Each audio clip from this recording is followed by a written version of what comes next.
Welcome back to the world of mathematics. Maths की इस दुनिया में आप सभी का हार्दिक स्वागत है। Today also we are going to study unit circle. Unit circle के बारे में हमने लास्ट लेक्चर में क्या क्या पढ़ा था, तो मैंने ये चीज़ बता दी थी कि भाई यूनिट सर्कल क्यों पढ़ा जाता है, बराबर। सर्कल ही क्यों पढ़ाया जाता है वो चीज़ मैंने बताई थी कि बहुत सारे ट्रायंगल जो अलग अलग तरीके के जो ट्रायंगल है, हर एक 0 डिग्री से चालू करके 1 डिग्री 2 डिग्री 3 डिग्री, वैसे मैंने बताया था अलग अलग तरीके के जो ट्रायंगल थे, छोटे मोटे जो ट्रायंगल थे, बराबर। अलग अलग तरीके के जो ट्रायंगल हमने बनाए थे, जिसमें हमने हाइपोटेनस फिक्स करके हर एक एंगल के लिए हाइपोटेनस फिक्स करके उसको 1 कर दिया था, और डिफरेंट जो एंगल बने थे उसके लिए ये जो साइड थी वो साइड बन गई थी साइन थीटा, और ये जो साइड थी वो साइड बन गई थी cos theta. So sine theta and cos theta की डिफरेंट जो वैल्यू है वो बस उसकी opposite side and adjacent side से ही मिल गई है ना। उसके लिए हमको हाइपोटेनस को फिक्स करना पड़ा। तो अगर हाइपोटेनस फिक्स करते हैं तो उसका मतलब ये हो जाता है कि हर एक ये जो पॉइंट है ना, ये हर एक जो ये पॉइंट है, ये सभी जो पॉइंट है वो ऑटोमेटिकली ये सेंटर से एक ही डिस्टेंस पे बन गए, सभी r=1 डिस्टेंस पे बन गए, है ना। तो इसलिए हम बोल सके कि भाई ये सभी जो पॉइंट है वो तो एक्चुअल में सर्कल के ही पॉइंट है। अब ये अगर हर एक पॉइंट सर्कल के है और अगर इसको मैं एक्स एक्सिस वाई एक्सिस के अंदर डाल दूँ, बराबर से समझने के लिए इसको मैं अगर एक्स एक्सिस वाई एक्सिस के अंदर डाल दूँ, तो ये जो एक्स एक्सिस है समझ लो ये वाई एक्सिस है, और थोड़ी देर के लिए अगर ये सर्कल को मैं भूल जाऊँ और ये ट्रायंगल को भी मैं भूल जाऊँ थोड़ी देर के लिए, बराबर, सिर्फ ये पॉइंट के बारे में बात करूँ, सिर्फ ये पॉइंट के बारे में, बराबर। अगर ये पॉइंट के बारे में बात करूँ तो ये पॉइंट होता क्या है, तो ये पॉइंट में ये डिस्टेंस है वो साइन थीटा है और ये डिस्टेंस है वो कॉस थीटा है। तो ये पॉइंट बन गया एक्स डिस्टेंस कॉस थीटा है, वाई डिस्टेंस साइन थीटा है। अगर इसके बारे में भी बात करूँ, ये पॉइंट के बारे में जो वो सर्कल का पॉइंट था, वो पॉइंट में भी अगर मैं ट्राइंगल जैसा क्रिएट करूँ तो ये जो था वो साइन थीटा था और ये एडजेसेंट साइड है वो कॉस थीटा थी, बराबर। तो अल्टीमेटली ये जो पॉइंट है उसका एक्स कोऑर्डिनेट कॉस थीटा हो गया और वाई कोऑर्डिनेट साइन थीटा हो गया, है ना। तो ये सभी पॉइंट अगर सर्कल के हैं, अगर ये सभी पॉइंट सर्कल के हैं, इट मीन्स व्हाट कि सर्कल के सभी पॉइंट को मैं कॉस थीटा साइन थीटा से सेटिस्फाई करवा सकता हूँ, है ना। तो अल्टीमेटली मुझे अगर cos theta and sine theta की वैल्यू चाहिए तो मुझे ये सर्कल के हर एक पॉइंट के कोऑर्डिनेट चाहिए, है ना। और वो भी क्या कि समझ लो मुझे अगर ये पॉइंट पे कॉस थीटा साइन थीटा की वैल्यू पता है और ये पॉइंट पे एंगल पता है कि समझ लो ये एंगल 30 डिग्री है, तो ये पर्टिकुलर पॉइंट पे जो भी वैल्यू आएगी ना वो cos 30 की एंड sin 30 की आएगी, है ना। अगर समझ लो ये एंगल 60 है, बराबर, ये एंगल 60 है, डेफिनेटली ये थीटा की जगह 60 रख दूंगा, है ना। तो ये मुझे मिलेगी cos 60 एंड sin 60 की वैल्यू। ये पॉइंट के कोऑर्डिनेट जो होंगे वो cos 60 एंड sin 60 की वैल्यू ही होंगे, है ना। सो अल्टीमेटली मुझे ये पता चला कि यूनिट सर्कल के हर एक पॉइंट है ना वो cos थीटा साइन थीटा से सेटिस्फाई हो जाते हैं, एंड बेस्ड ऑन दैट अलग अलग एंगल पे मुझे cos theta and sine theta की वैल्यू फाइंड करनी है तो वो ईजी हो जाएगी, है ना। अलग अलग एंगल मतलब वो एंगल फिर वो 0 से 90 के बीच में हो ऐसा ज़रूरी नहीं है, ऐसे 0 से 90 के बीच में ऐसा हो ऐसा ज़रूरी नहीं है। अगर एंगल इतना बड़ा हो गया यहाँ से लेके यहाँ तक, तो वो एंगल के लिए भी ये जो पॉइंट होगा ना, समझ लो ये एंगल अप्रोक्सीमेटली 120 डिग्री है, तो ये जो पॉइंट होगा वो cos 120 एंड sin 120 की वैल्यू देगा, ओके। एंड अगर ये पॉइंट के बारे में बात करें तो ये पॉइंट में भी अगर मुझे वैल्यू सिर्फ थीटा की पता है, यहाँ से लेके यहाँ तक ये थीटा मुझे पता है कितना है 180 डिग्री, तो ये जो पॉइंट है वो सर्कल का है, इसलिए इस पॉइंट को क्या बोल सकते हैं मैं, cos 180 sin 180। अच्छा है ये। तो अब इतना तो हमको पता था कि अगर ये एक्स एक्सिस है, बराबर, ये अगर एक्स एक्सिस है तो हमने बताया था कि ये r हमने 1 लिया था, है ना, रेडियस 1 ली थी। तो ये पॉइंट हमने लास्ट लेक्चर में डिस्कस किया, ये पॉइंट 1 0 हो गया क्योंकि x कोऑर्डिनेट 1 हो गया, x कोऑर्डिनेट 1 हो गया और y कोऑर्डिनेट 0 है, x coordinate 1 and y coordinate 0। तो सिमिलरली यहाँ पे मैंने पॉइंट बताया था -1 x कोऑर्डिनेट है, y कोऑर्डिनेट 0 है। अल्टीमेटली cos 180 की वैल्यू -1 हो गई, sin 180 की वैल्यू 0 हो गई। सिमिलरली cos 0 डिग्री, ये cos 0 डिग्री होगा ना, क्योंकि मैंने बताया ना कॉस थीटा साइन थीटा, तो ये ये एंगल पे थीटा कितना होता है, 0 होता है ना, तो कॉस 0 साइन 0, तो कॉस 0 की वैल्यू मिल गई, साइन 0 की वैल्यू मिल गई। वैसे ही अगर ये पॉइंट के लिए बात करूँ मैं, ये पॉइंट के लिए, तो यहाँ पे cos 90 एंड साइन 90, और इसकी वैल्यू क्या होगी, तो आपको मैंने लास्ट लेक्चर में बताया था इसकी वैल्यू क्या होगी। तो y कोऑर्डिनेट x कोऑर्डिनेट 0 होगा, y कोऑर्डिनेट ये डिस्टेंस कितना होता है 1, तो y कोऑर्डिनेट 1 है। सिमिलरली यहाँ पे ये पॉइंट पे लिए x coordinate 0, y coordinate -1, it means कि cos 270 0 है, साइन 270 -1 है ना। तो चलो इसको बराबर से बनाते हैं फिर से एक बार। ओके, समझ लो ये सर्कल है, और मैंने क्या बताया था कि ये जो भी पॉइंट होगा हर एक पॉइंट को मैं cos थीटा साइन थीटा का नाम दे सकता हूँ। इट मीन्स व्हाट कि अगर ये 1 0 पॉइंट था, ये -1 0 पॉइंट है, ये 0 1 पॉइंट है, और ये 0 -1 पॉइंट है। इस पॉइंट को याद रखना भाई बच्चों, बराबर। वैसे याद तो रह ही जाएगा, कोऑर्डिनेट ज्योमेट्री अगर पता है तो, है ना, x distance y distance, x coordinate y coordinate, तो उसके बेस से आपको, इसी के बेस से आपको cos 0 साइन 0 मिल गया, cos 90 साइन 90 मिल गया, है ना, cos 90 0 साइन 91, बराबर। अब चलो मैं 90 हर बार नहीं लिखूँगा, क्योंकि अभी आदत बनानी है हमको π/2 वाली, है ना। cos π/2, पाई मतलब 180 पता है ना, पाई मतलब 180, ये यहाँ तक पाई होता है, तो हाफ एंगल, ये जो आधा एंगल है वो π/2 है ना। cos π/2 साइन π/2, ठीक है। अब आदत हम पाई की ही बनाएंगे, फिर ये हो जाएगा cos पाई साइन पाई, ठीक है। और ये हो जाएगा cos, कितनी बार ये π/2, एक बार, 2 बार एंड 3 बार, है ना। तो कितना हो गया 3 π/2। शुरू में ऐसे ही याद रखो कि ये 3 π/2 क्यों लिखा जाता है, तो 3 बार π/2 है इसलिए। ओके, तो अगेन समझ लो, मैंने जैसे ही एंगल आपको बता दिए थे कि इसको यहाँ पे 0 डिग्री, 2π डिग्री, 4π डिग्री, 6π डिग्री, यही सब नाम दे सकते हैं, -2π, -4π, ये सब नाम इसको दे सकते हैं। इट मीन्स वोट कि ये सभी पॉइंट के लिए सिर्फ ये cos 0 साइन 0 नहीं है।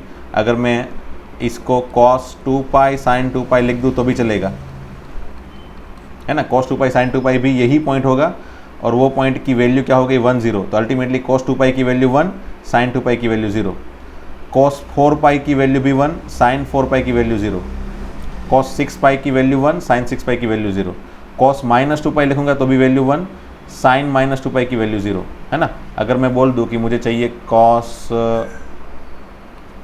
1024π, इसकी वैल्यू चाहिए, कितनी होगी भाई, तो ये इवन पाई है, हाँ, तो उसकी वैल्यू क्या होगी भाई, cos है तो उसकी वैल्यू 1, x कोऑर्डिनेट, बराबर। पोजीशन सिर्फ पता करो, आपको वैल्यू तुरंत मिल जाएगी।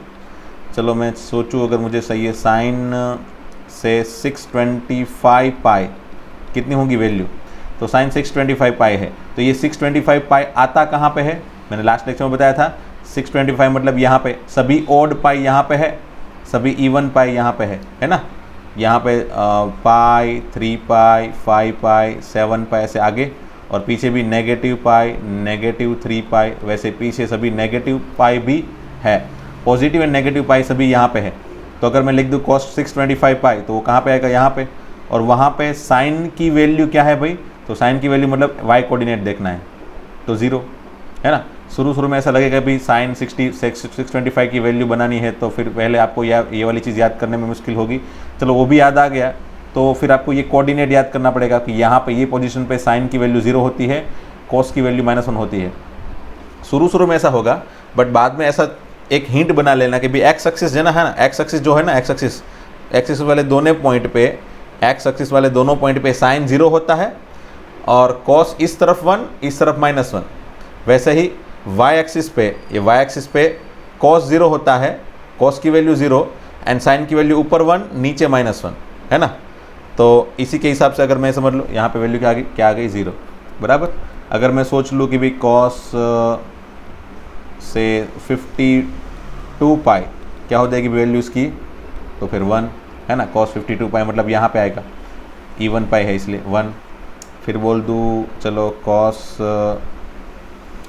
कॉस 71 पाई क्या होगा भाई, तो 71 पाई मतलब ऑड पाई है और किस तरफ की डायरेक्शन होगी, ऑड पाई है और डायरेक्शन ये वाली आएगी, तो इस तरफ की डायरेक्शन में कॉस की वैल्यू -1 है ना, यहाँ पे cos 1, यहाँ पे cos -1, यहाँ पे sin 0, यहाँ पे भी sin 0, बस ये याद रख लो तो एक्स एक्सिस वाली दोनों डायरेक्शन तो काम हो गया है ना। फिर चलो बोल दूँ मैं sin 225 लिखूँ, sin 225 लिखूँ, sin 226 पाई लिखूँ, है ना, सभी जीरो हो जाएंगे। इवन पाई लिखूँ या ऑड पाई लिखूँ, साइन का आंसर तो हमेशा ही जीरो होगा, ठीक है। तो ये कोई भी वैल्यू अगर बनानी है तो आप तुरंत बना सकते हो कॉस एंड साइन की, ठीक है। पहले हम कॉस एंड साइन की वैल्यू देखेंगे, फिर बाद में सोचेंगे tan cot cosec के लिए क्या करना है, बराबर। पहले कॉस साइन की वैल्यू हमको पहले पता होनी चाहिए, बराबर। अब ऊपर नीचे वाली पोजीशन में होता क्या है कि यहाँ पे पोजीशन मैंने क्या क्या क्या बताई थी भाई, अगला डायग्राम याद करोगे तो ये π/2, 5π/2, 9π/2, 13π/2, तो ये तो याद नहीं रख पाओगे ना भाई, आपको मैक्सिमम ये याद रहेगा कि π/2 यहाँ पे आता है एंड 3π/2 यहाँ पे आता है, बराबर, इतना याद रहेगा। और समझ लो -π/2 अपने याद रख लिया कि -π/2 भी कहाँ आता है, तो यहाँ पे है ना, ये जीरो है तो यहाँ से नीचे जाएंगे तो ये -π/2, तो ये समझ लो ये 2 पॉइंट याद है और मैक्सिमम यहाँ पे एक ही पॉइंट याद है, बराबर। तो अगर मैंने समझ लो पूछ ली वैल्यू कि चलो मुझे बताओ कॉस से 17π/2 है ना, 17π/2 की वैल्यू क्या होगी, तो आप थोड़ी ऐसे बनाने जाओगे भाई ये 1π/2 है, यहाँ पे 3, फिर दोनों पोजीशन दिखनी चाहिए, हाँ ये 1 है, ये 3 है, फिर ये 5 है, ये 7 है, 9, 11, 13, 15, 17 है ना, तो 17π/2 ऊपर आएगा, तो हमको 17π/2 की वैल्यू चाहिए कॉस 17π/2 की, मतलब 17π/2 पोजीशन जो है वो ऊपर की है, 17π/2 पोजीशन जो ऊपर की है, तो उसके लिए कॉस की वैल्यू क्या है, तो उसके लिए कॉस की वैल्यू तो 0 है एंड साइन की वैल्यू 1 है, बराबर ना। अगर कोई बंदा बोलेगा, कोई स्टूडेंट बोलेगा सर π/2 का कोई भी मल्टीपल होगा ना, π/2 का कोई भी ऑड मल्टीपल होगा, 1π/2, 3, 5, 7, 9, 11, तो उसके लिए कॉस की वैल्यू तो 0 ही है ना, कहाँ सोचने की ज़रूरत है, तो वो भी अच्छी बात है ना। अगर मैं यहाँ पे कुछ भी लिख लूँ, cos 17π/2 लिख लूँ या फिर cos 91π/2 लिख लूँ या फिर cos -107π/2 लिख लूँ, बराबर, कुछ भी लिख लूँ, आंसर तो 0 ही आएगा, है ना। ये पोजीशन कौन सी है, ऊपर वाली है या नीचे वाली, उससे कोई फर्क नहीं पड़ेगा ना, क्योंकि ये 1π/2 लो, 3π/2 लो, 5π/2 लो, या फिर नेगेटिव में भी कुछ भी ऑड π/2 ले ले, ऑड नंबर इनटू π/2 है ना, 1, 3, 5, 7, 9, 11, 13, 15, इस तरफ -1, -3, -5, -7, -9, -11 सभी ऑड नंबर है, उसके मल्टीपल में π/2 है, तो ऑड नंबर इनटू π/2 है, तो कोस के लिए तो आंसर 0 है, देखो कोस के लिए तो आंसर 0 है ना, आगे एक्स कोऑर्डिनेट है वो कोस होता है, तो कोस के लिए तो आंसर 0 है। बट अगर बाय चांस क्वेश्चन पूछ लिया साइन का, तो फिर आपको कंपलसरी इसकी वैल्यू बनाने के लिए पोजीशन बनानी ज़रूरी है, पोजीशन ढूंढनी ज़रूरी है ना। 17π/2 बोल दिया, बोलो चलो साइन 17π/2 की वैल्यू चाहिए मुझे, तो आप क्या करोगे भाई, ये तो 1 है, ये 3 है, यहाँ पे देखो चलो ये 1π/2, 3π/2, 5, 7, 9, 11, 13, 15, 17, ओके, तो ये पोजीशन में साइन होता है 1, तो यहाँ पे लिख दिया 1, चलो खैर इसके लिए तो बना भी दिया। फिर समझ लो किसी ने बोल दिया कि साइन 317π/2, तो अब क्या करोगे, ऐसे थोड़ी बनाने जाओगे भाई 1 है, यहाँ पे 3 है, 5, 7, 9, 11, 13, 15, ऐसे बनाते बनाते 317 तक जाओगे तो थक जाओगे भाई, है ना।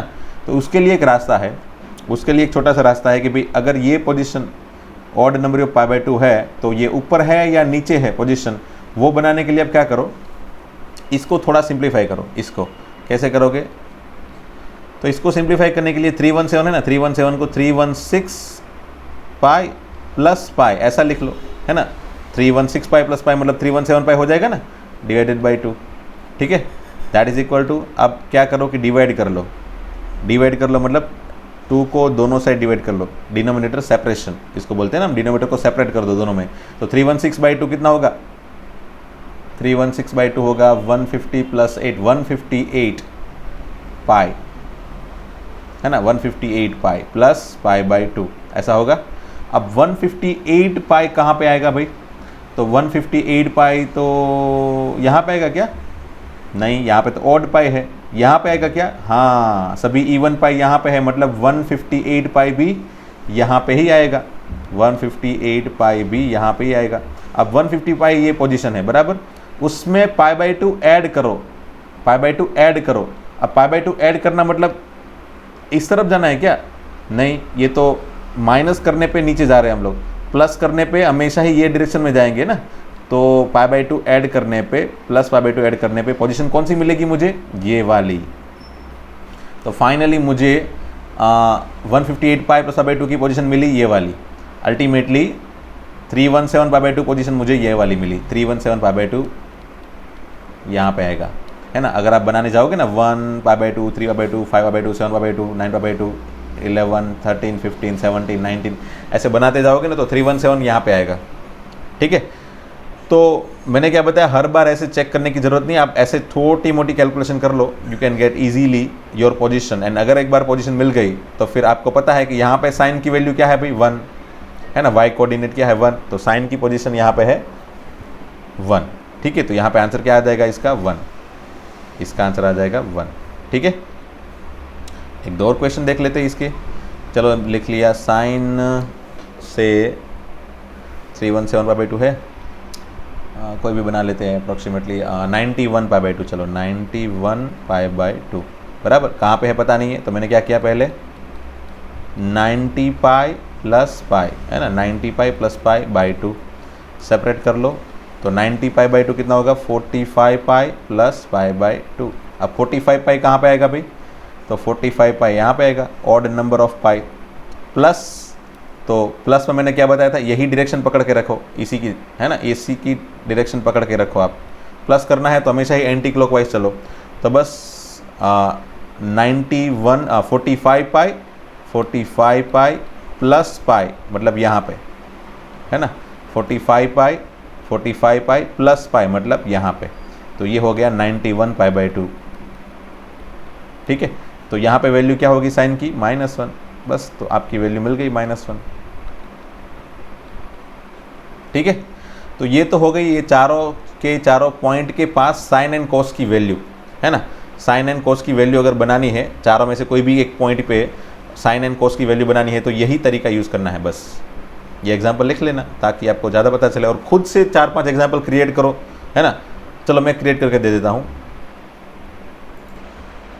तो ये 12 क्वेश्चन मैंने बनाए हैं आपके लिए, और आप खुद 10-15 क्वेश्चन खुद बनाओ ऐसे ही बराबर, जैसे मैंने क्वेश्चन बनाए वैसे ही आप अलग अलग पोजीशन के, अलग अलग चारों पोजीशन के अलग अलग कोस 9 और कोस साइन डे के पोजीशन बना लो क्वेश्चन, है ना, और सबके आंसर बनाओ। और इसमें से समझ लो ये ऑड इवन पाई वाले सभी क्वेश्चन तो फटाफट हो जाएंगे, ये भी हो जाएगा। और 85 पाई बाई 2 ये सब, हाँ ये नेगेटिव और पाई बाई 2 का है, और इसमें आपको सिंप्लीफिकेशन की ज़रूरत पड़ेगी, तो ऐसा क्वेश्चन एक और करवा देता हूँ मैं। समझ लो क्वेश्चन में ऐसा कुछ है कि साइन नेगेटिव से 433 पाई बाई 2 बराबर, ऐसा है। पॉजिटिव यहाँ पे था तो आप तो तुरंत ले लिया था 432 pi plus pi, but negative था तो बस और कुछ मत करो, ऐसे ही करो, -432 पाई माइनस पाई ऐसे लिख दो तो भी चलेगा, है ना, ऐसे लिख दो तो भी चलेगा। अगर ऐसे लिखोगे तो कोई प्रॉब्लम है नहीं, डिवाइड बाई 2। वैसे दूसरा भी एक तरीका है, वो भी बता देता हूँ, चलो। -432 पाई माइनस पाई मतलब -433 पाई हो जाएगा। अब डिवाइड कर लो दोनों में, तो 216 negative 216 pi by negative 216 minus pi by 2, ठीक है। अब नेगेटिव 216 कहाँ पे पोजीशन आती है भाई, तो नेगेटिव 216, तो पॉजिटिव नेगेटिव दोनों, पॉजिटिव हो या फिर नेगेटिव हो, अगर इवन पाई है तो पोजीशन ये है बराबर। तो ये देख के मैंने ये पोजीशन डिसाइड कर ली। उसमें पाई बाई 2 सब्ट्रैक्ट करना है, पाई बाई 2 निकालना है, प्लस नहीं करना है, प्लस करते तो ऊपर जाते, माइनस करना है मतलब नीचे जाएंगे, तो ये पोजीशन आएगी, है ना, ये नहीं आएगी, इस तरफ की नहीं आएगी, इस तरफ की ही आएगी, ठीक है। तो -2 करके ये वाली पोजीशन मिलेगी। अब ये पोजीशन के लिए साइन की वैल्यू क्या होगी भाई, तो आंसर होगा इसका -1, ठीक है। तो इस तरह से कर सकते हो, है ना, अगर नेगेटिव में है तो भी कर सकते हो। अगर सिमिलरली समझ लो ये वाली क्वेश्चन को इस तरीके से ना करते हुए, हाँ ये तो -1 था, इस तरीके से ना करते हुए इसी को हमने प्लस के फॉर्म में ही कर लिया। अगर प्लस के फॉर्म में करना चाहते हो ना तो क्या करो, ऐसे सोच सकते हो, -434 पाई प्लस पाई, ऐसे भी लिख सकते हो ना भाई, -434 प्लस 1 मतलब -433 होगा, तो ऐसे भी लिख सकते हो, तो ये प्लस के फॉर्म में दिखेगा, तो ये आपको थोड़ा इजी पड़ेगा। 434 मतलब -217 पाई प्लस पाई बाई 2। अब वापस सोचो इस इक्वेशन को, -217 पाई कहाँ पे आएगा भाई, -217 पाई यहाँ पे आएगा, माइनस ऑड नंबर या इवन ऑड नंबर, पॉजिटिव हो या नेगेटिव, पोजीशन तो यही रहेगी, -217 पाई। इसमें पाई बाई 2 ऐड करना है, तो पाई बाई 2 ऐड करने पे ऊपर जाना है क्या, नहीं, नीचे जाना है क्या, यस, तो ये पोजीशन हो गई, वही पोजीशन आई ना, तो आपको वही बोल रहा हूँ मैं, आप कोई भी तरीके से करो, आंसर तो आपको सिमिलर ही मिलेगा। सो -217 प्लस पाई बाई 2 ऐड करने पे ये पोजीशन मिली फाइनली, और वहाँ पे साइन का आंसर है -1, खत्म, तो ये आंसर हो गया -1। ठीक है, तो आप किसी भी तरीके से करो, प्लस के फॉर्म में करो, मतलब इसको सिंप्लीफाई करने के लिए माइनस के फॉर्म में रखो, या फिर इसको सिंप्लीफाई करने के लिए प्लस के फॉर्म में रखो, मतलब 432 में ऐड करो 1 एंड उससे 433 बनाओ, या फिर 434 में एक सब्ट्रैक्ट करके, मतलब ये वाली तरीके से है ना, -434 प्लस 1 ऐसा करके बनाओ, तो भी answer will be remain same. Okay, तो based on that you can solve this all question, आप आराम से ये सब क्वेश्चन सॉल्व कर सकते हो, बराबर। अब चलो आगे बढ़ते हैं, और एक आध तरीके और एक आध चीज़ देखते हैं। चलो इसमें आइडेंटिटी देख लेते हैं। वैसे आइडेंटिटी आपको तो पता ही है, बराबर, फिर भी बना लेते हैं। चलो, आपको पता है ये sin square x plus cos square x equal to 1 होता है ना, ये आपको पता है, बट कैसे होता है, ये कैसे होता है भाई, तो इसको देखने के लिए आपने मेरे ख्याल से ये वाला तरीका देखा होगा, है ना। ये कोई भी समझ लो एक्स एंगल है, sin square x plus cos square x, या फिर sin square theta plus cos square theta लोगे तो इसको थीटा लेना है ना। अगर यहाँ पे थीटा लोगे तो यहाँ पे थीटा कंसिडर करना, अगर यहाँ पे एक्स कंसिडर कर रहे हो तो एज एन एंगल आपने कंसिडर किया एक्स, बराबर। तो sin एक्स का आंसर क्या होगा भाई, sin एक्स का आंसर होगा से ऑपोजिट साइड, ये ए बी और ये सी है, तो ए बी बाई ए सी है ना, ये आपका sin स्क्वायर एक्स का आंसर हो गया। एंड cos एक्स का आंसर क्या हो गया भाई, तो cos एक्स का आंसर है B C by A C, ठीक है। तो फाइनली आपके पास sin स्क्वायर एक्स का एंड cos स्क्वायर एक्स का आंसर है। अब आपके पास पाइथागोरस थ्योरम है, बराबर, A B square plus B C square equal to A C square, बराबर, ठीक है। ए B square plus B C square equal to A C square. अब यहाँ से ए बी की वैल्यू बनाओगे तो क्या होगी भाई, तो ए बी की वैल्यू होगी ए सी इंटू साइन एक्स, ठीक है। और यहाँ से बी सी की वैल्यू बनाओगे तो वो ए सी इंटू कॉस एक्स, ठीक है। तो यहाँ पे रख दी मैंने ए बी की वैल्यू, यहाँ पे रख दी, क्या हो गई, A C square into sine square x plus B C की वैल्यू यहाँ से रख दी मैंने, वो हो गई A C square into cos square x, that is equal to A C square, बराबर।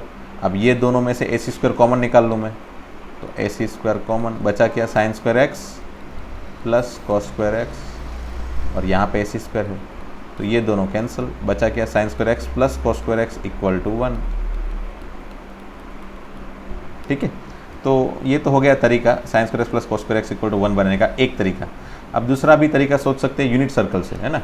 अब समझ लो यूनिट सर्कल है मेरे पास ये, ठीक है, ये यूनिट सर्कल है, और ये एक्स एक्सिस बना ली और ये वाई एक्सिस बना ली, ठीक है।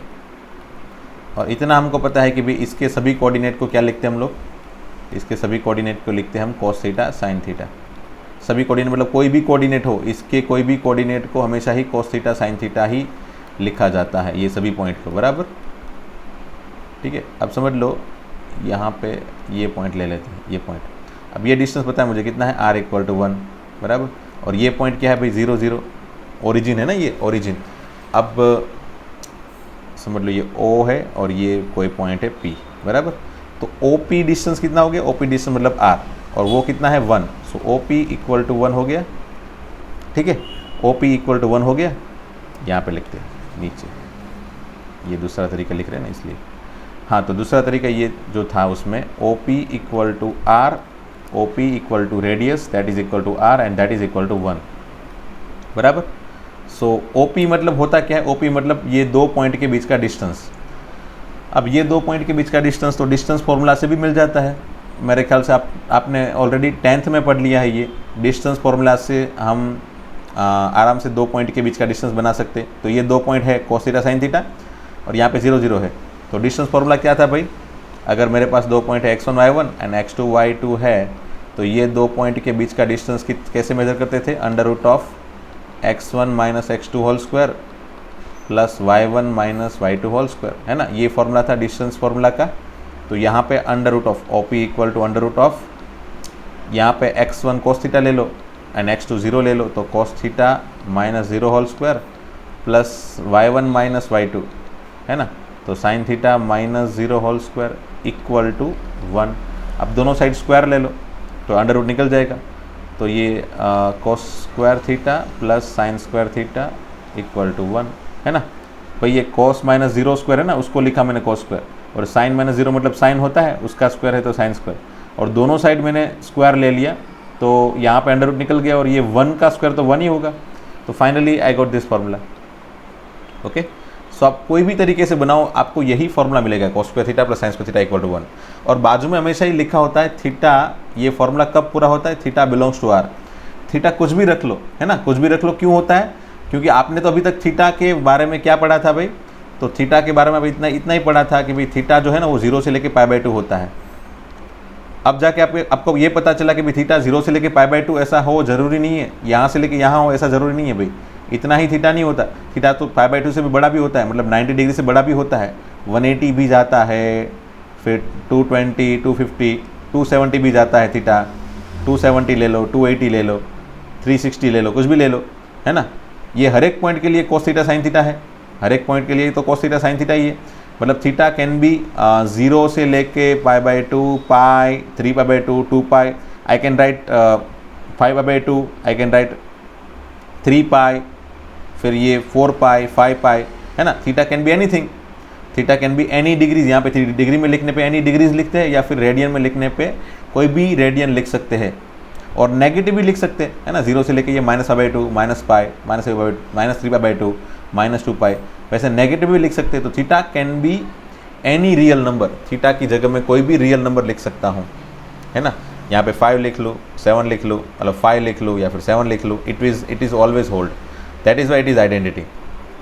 आइडेंटिटी एक ऐसी चीज़ है जो हमेशा ही होल्ड करती है।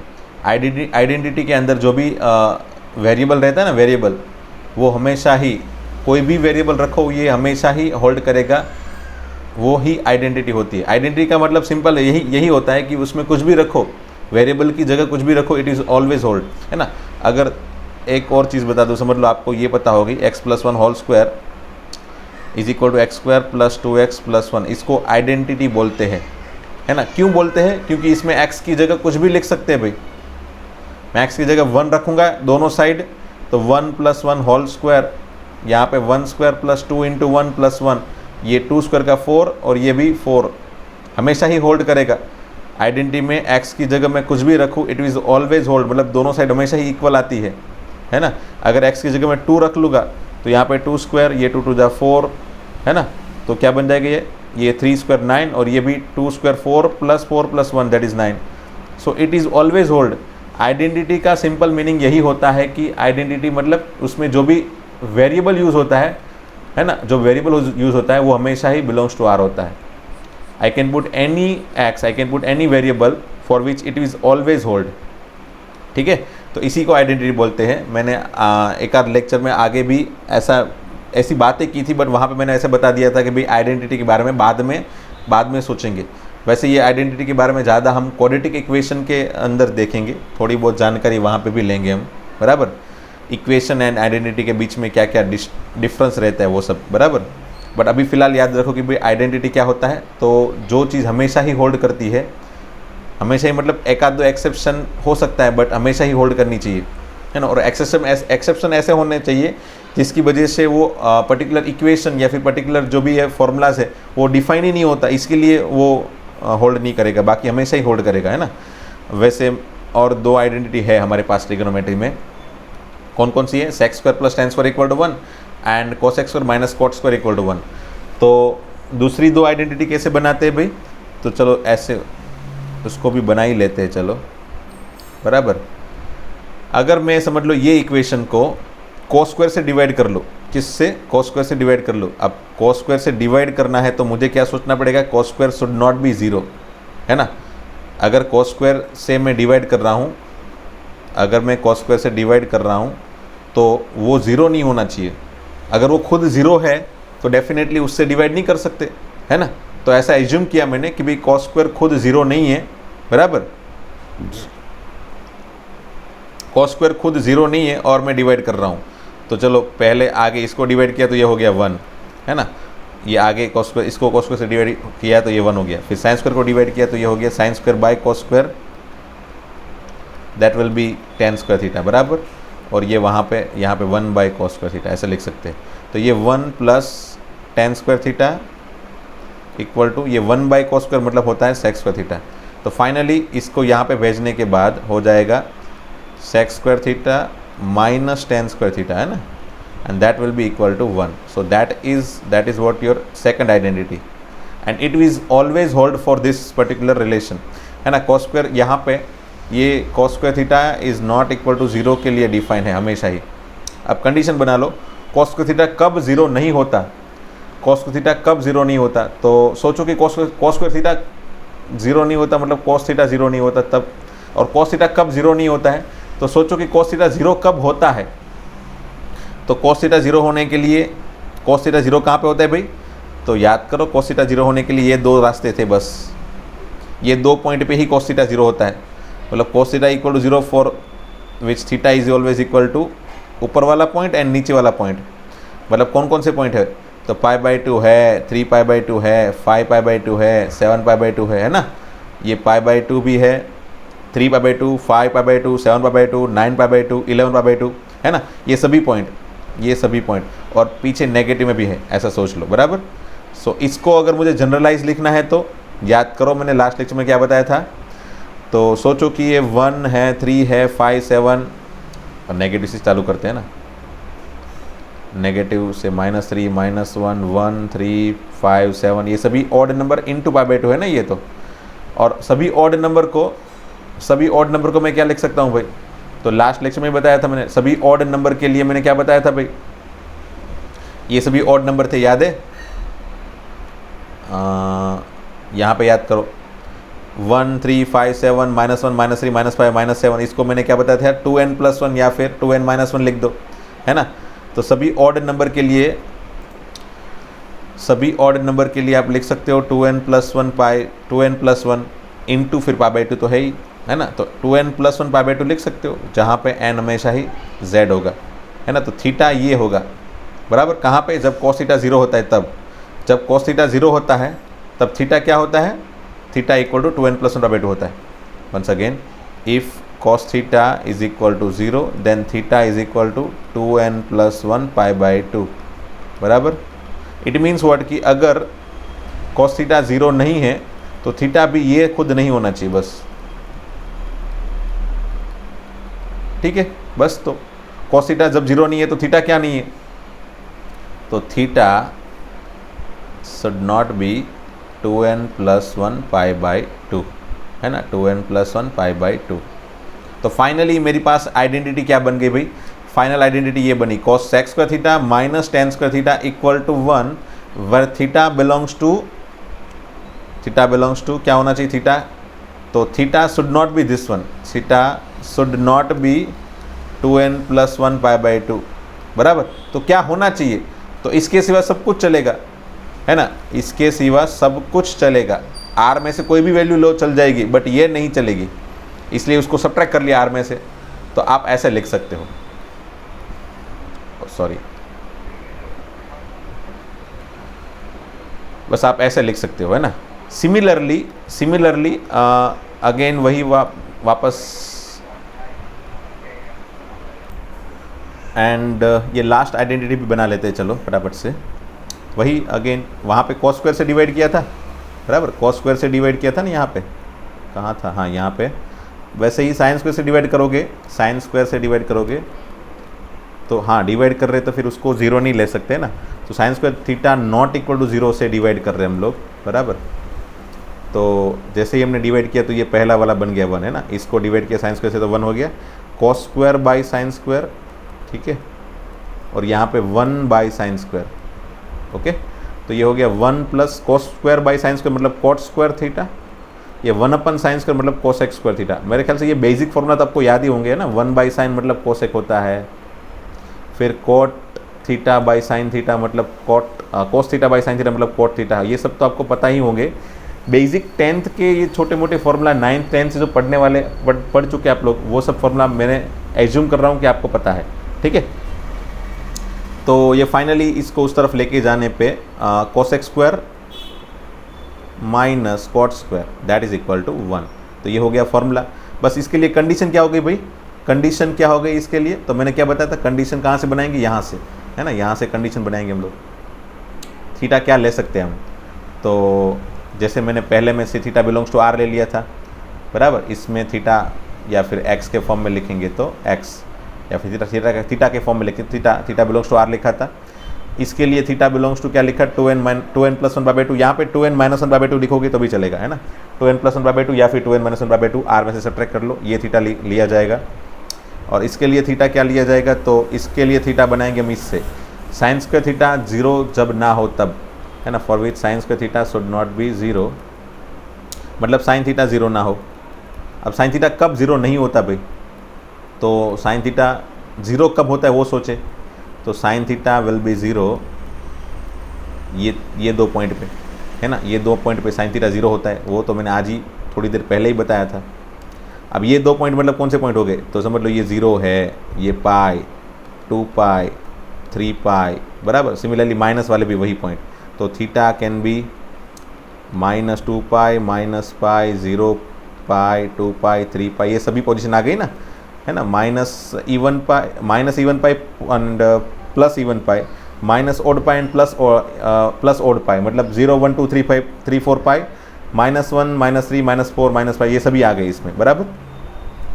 तो अल्टीमेटली इसको मैं कैसे लिख सकता हूँ भाई, तो अगर मैं पाई को थोड़ी देर के लिए बाहर रखूँ तो ये क्या हो गया भाई, तो सभी पॉइंट -2 -1 0 1 2 3 ये सभी पॉइंट आ गए ना, मतलब सिर्फ के लिख दो तो भी चलेगा, है ना, के नहीं सॉरी एन के फॉर्म में लिख रहे हो, एन सभी चल जाएगा। तो एन, जहाँ पे एन की वैल्यू क्या होगी जेड, तो थीटा कैन बी एन पाई।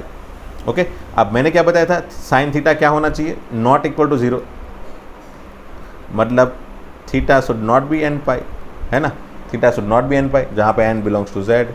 तो फाइनली हम फॉर्मूला क्या लिख सकते हैं भाई, तो cosec square minus cot square equal to 1, cosec square minus cot square equal to 1 where theta should not be N pi, where N belongs to Z. अब n pi नहीं होना चाहिए तो क्या होना चाहिए, तो कुछ भी चलेगा बट एन पाई नहीं चलेगा, तो आर में से उसको निकाल दो। So theta can be R minus N pi where N belongs to Z. So this is what the third identity जो हम ट्रिगोनोमेट्री में पढ़ रहे हैं लोग, बराबर, ठीक है। बस तो ये 3 आइडेंटिटी हमने आज पढ़ी और साथ में ये सब वैल्यू बनानी सीखी हमने, बराबर। वैसे ये 1-2 लेक्चर और जाएंगे सिर्फ यूनिट सर्कल के बारे में, बराबर, but once unit circle complete definitely trigonometry का लगभग 50% पोर्शन जो थियोरेटिकल पोर्शन है ना वो खत्म हो गया।